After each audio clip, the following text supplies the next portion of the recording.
जय हिंद दोस्तों, स्वागत है आप सभी का अपना यूट्यूब चैनल अनिकेत में जीके जियास पर। चलिए आपके एग्जाम को बेहतरीन बनाने के लिए हम लेकर आ गए रेलवे एनटीपीसी का स्टैटिक जीके लेकर आ गए। तो दोस्तों ये स्टैटिक जीके पार्ट 4 है। हम टोटल सेट करवा चुके हैं सारे सब्जेक्ट का। टोटल आज देखेंगे 25वां सेट देखेंगे।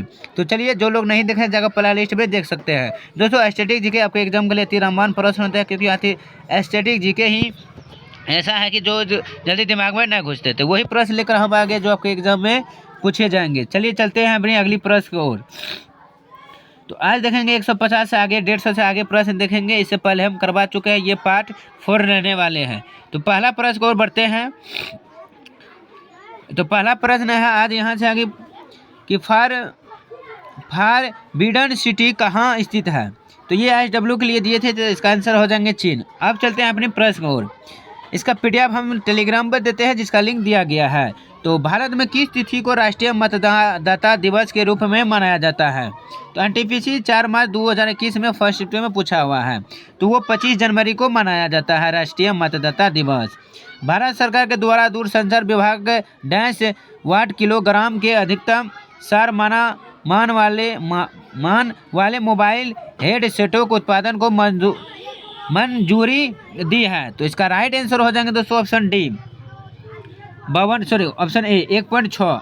इनमें से कौन सी संयुक्त राष्ट्र की एजेंसी नहीं है। तो संयुक्त राष्ट्र की एजेंसी वो रेड क्रॉस इंटरनेशनल कमेटी नहीं है, ऑप्शन ए। अगली है, उस अंग्रेज व्यक्ति का नाम क्या था जिसने भारत आने के बाद सेंट स्टीफेन कॉलेज में दर्शन शास्त्र का अध्यापन किया और बाद में दीनबंधु के नाम से प्रसिद्ध हुआ। तो वो कौन वैज्ञानिक है, अंग्रेज वैज्ञानिक। तो इसका राइट आंसर हो जाएंगे option A is the right answer, CF एड्रयूज।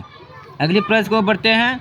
कौन से बिम्स्टेक सदस्य देश चीन के बेल्ट एंड रोड इनिशिएटिव में भाग नहीं ले रहे हैं। तो 56 का राइट आंसर ए हो जाएगा, भारत और भूटान भाग नहीं ले रहे हैं। अगली है कि इनमें से कौन एप्पल इंक के सह संस्थापक नहीं है, एप्पल इंक का। तो सल्तन का राइट आंसर सी हो जाएंगे, मार्क जुकरबर्ग। अगली प्रश्न, संयुक्त राष्ट्र का मुख्यालय कहाँ स्थित है। तो अल्ठन का राइट आंसर सी हो जाएंगे, न्यूयॉर्क सिटी में। गल्फ उपन्यास निर्मला डैश द्वारा लिखित है। 59 का ऑप्शन डी हो जाएंगे, मुंशी प्रेमचंद्र के द्वारा। अगली है, फुटबॉल के दिग्गज खिलाड़ी जोहान्स कुर्फ है इनमें से किस देश से संबंधित है। तो 60 का आपका राइट आंसर हो जाएंगे ऑप्शन डी, नीदरलैंड से संबंधित है। साक्र का गठन कब और कहाँ हुआ था। तो साक्र का गठन कब और कहाँ का हुआ था, ऑप्शन बी हो जाएंगे, बांग्लादेश 1985 को। अगली प्रश्न, डैश भारत का सबसे पुराना व्यापार संगठन है। तो 62 का राइट आंसर बी हो जाएंगे, AITUC। तो option A is the right answer, AITUC। BRICS में शामिल होने वाला अंतिम देश कौन सा था। तो वो अंतिम देश दक्षिण अफ्रीका था जो ब्रिक्स में शामिल हुए। यूरोपीय संघ EU की प्रेरक शक्ति और कार्यकारी निकाय क्या है। तो 64 का ऑप्शन सी हो जाएंगे, यूरोपीय सहयोग। यूरोपीय आयोग के जो कार्यकारी निकाय है, option C is the right answer. अगली है, देवी अहिल्याबाई होलकर हवाई अड्डा कहाँ स्थित है। तो देवी अहिल्याबाई होलकर अड्डा कहाँ स्थित है। तो 65 का ऑप्शन सी हो जाएंगे, इंदौर में। किस ब्रिटिश प्रधानमंत्री ने क्रिप्स मिशन को भारत भेजा था। तो इसका राइट आंसर हो जाएंगे ऑप्शन बी, विंस्टन चर्चिल ने। अगली प्रश्न, सिक्किम के लोगों को उनके अद्भुत मुखौटा नृत्य के लिए जाना जाता है। सिक्किम में नृत्य के इस रूप को क्या कहा जाता है। 67 का आपका राइट आंसर सी हो जाएंगे, छम कहा जाता है। डैश रेमन मैग्सेसे पुरस्कार से सम्मानित होने वाला में से एक है। तो 68 का आपका राइट आंसर ए हो जाएंगे, अरविंद केजरीवाल है। अगली है, निम्नलिखित में से किस राज्य की सीमा सबसे अधिक राज्यों केंद्र शासित प्रदेशों से जुड़ी हुई है। किस देश की राज्य सीमा। तो इसका राइट आंसर हो जाएंगे 69 का आपका राइट आंसर सी हो जाएंगे, उत्तर प्रदेश। प्रधानमंत्री संसद आदर्श ग्राम योजना कब शुरू की गई थी। तो 70 का आपका राइट आंसर हो जाएंगे 11 अक्टूबर 2014 का। तो option A is the right answer. अगली प्रश्न को बढ़ते हैं। 2019 में निम्नलिखित में से किसे भारत रत्न से सम्मानित किया गया था। 71 का आपका सी हो जाएंगे, नानाजी देशमुख को। निम्नलिखित में से क्या संयुक्त राष्ट्र का एक अंग नहीं है? तो संयुक्त राष्ट्र संघ का एक अंग कौन नहीं है? तो ऑप्शन डी हो जाएंगे राज्य परिषद। Nano science and technology mission की शुरुआत डैश में की गई थी? तो इसका राइट आंसर हो जाएंगे दोस्तों 73 का ऑप्शन सी हो जाएंगे 2007 में। भारत का सबसे बड़ा नाभिकीय शक्ति केंद्र कौन सा है? तो इसका राइट आंसर हो जाएंगे 74 का ऑप्शन बी तारापुर है। कैलाश सत्यार्थी डैश के संस्थापक थे? कौन? कैलाश सत्यार्थी। तो किनके स्थापना है, संस्थापक है? तो 75 का ऑप्शन ए हो जाएंगे बचपन बचाओ आंदोलन से। अगली प्रश्न, निम्नलिखित में से क्या भारत का प्रमुख कार्यक्रम नहीं है? तो भारत का प्रमुख कार्यक्रम कौन नहीं है? तो मरुस्थल विकास। इनमें से कौन सा वायु संगीतत वाद्य यंत्र नहीं है? तो 77 का ऑप्शन ए हो जाएंगे खोल। अगली प्रश्न, जयपुर में हवा महल का निर्माण डैश से प्रेरित था? तो 78 का ऑप्शन सी हो जाएंगे झुंझुनू के खेतड़ी के महल। विश्व बैंक का मुख्यालय डैश में स्थित है? तो विश्व बैंक का जो मुख्यालय है दोस्तों वो कहाँ स्थित है? 79 का ऑप्शन बी हो जाएंगे वाशिंगटन डीसी यूएस में। अगली प्रश्न, मई 1998 में पोखरण में भारत द्वारा कितने नियंत्रित नाभिकीय का विस्फोट किया गया? 180 का आपका राइट आंसर हो जाएंगे दोस्तों ऑप्शन सी 5 का। अगली, चंद्रयान 1 को डैश का उपयोग करके प्रक्षिप्त किया गया था?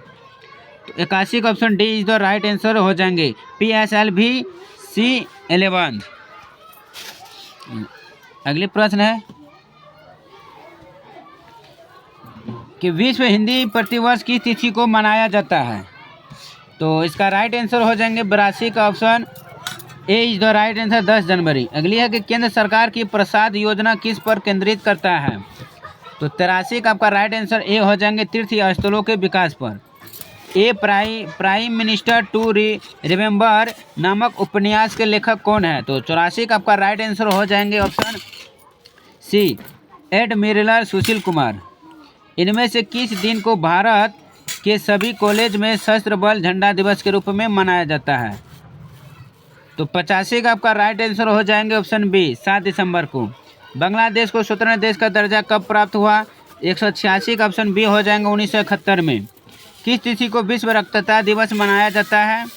तो 87 का आपका राइट आंसर हो जाएंगे ऑप्शन ए 14 जून को। अगली है विश्व तपेदिक जैसे टीबी दिवस प्रत्येक वर्ष डैश को मनाया जाता है? तो 88 का आपका राइट आंसर डी हो जाएंगे 24 मार्च को। अगली प्रश्न, सिस्टेमा नेचुरी नामक पुस्तक स्वीडिश वनस्पति शास्त्री द्वारा लिखी गई है? तो किसके द्वारा? 90 का ऑप्शन बी हो जाएंगे कार्ल लिनियस के द्वारा। अगली है दुमहाल एक नृत्य रूप है जो डैश क्षेत्र में प्रचलित है?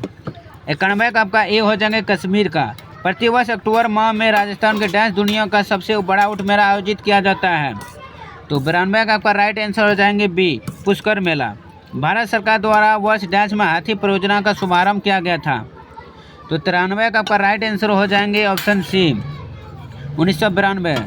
केदारनाथ मंदिर उत्तराखंड किस जिले में स्थित है? जिसका राइट आंसर हो जाएंगे 94 का ऑप्शन सी रुद्रप्रयाग में।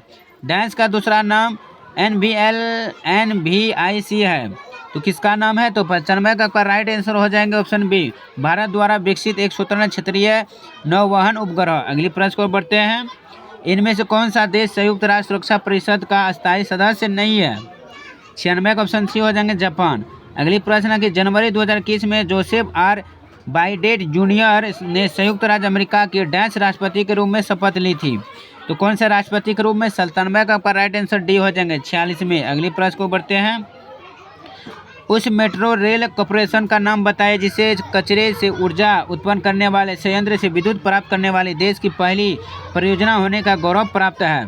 99 का ऑप्शन सी हो जाएंगे दिल्ली मेट्रो हो जाएंगे। अगली, लकड़ी के विभिन्न मुखौटों का उपयोग करके किए जाने वाला लोकप्रिय नृत्य गंभीरा इसमें से किस राज्य से संबंधित है? गंभीरा नृत्य?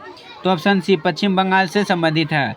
निम्नलिखित में से किस मंत्रालय ने 2019 में वायु प्रदूषण पर एक थीम सॉन्ग जिसे हवा आने दे लॉन्च किया है? 201 का आपका राइट आंसर ए हो जाएंगे पर्यावरण एवं जलवायु परिवर्तन मंत्रालय ने। अगली है, निम्नलिखित में से कौन सा महाराष्ट्र का लोक नृत्य है? तो यहाँ 4 ऑप्शन दिया गया है दोस्तों, इन 4 ऑप्शन का कमेंट में आप बताइए। ये रहा आपका आज डब्ल्यू का होमवर्क। आज के लिए बस इतना ही, 50 प्रश्न करवाए हैं। फिर मिलता है अगले पार्ट के साथ, तब तक आपके एग्जाम तक। तो आप बने रहिए, हमें से जुड़े रहिए। जुड़ने के लिए चैनल को सब्सक्राइब जरूर कीजिए और हमारे टेलीग्राम से ज़रूर जुड़िए।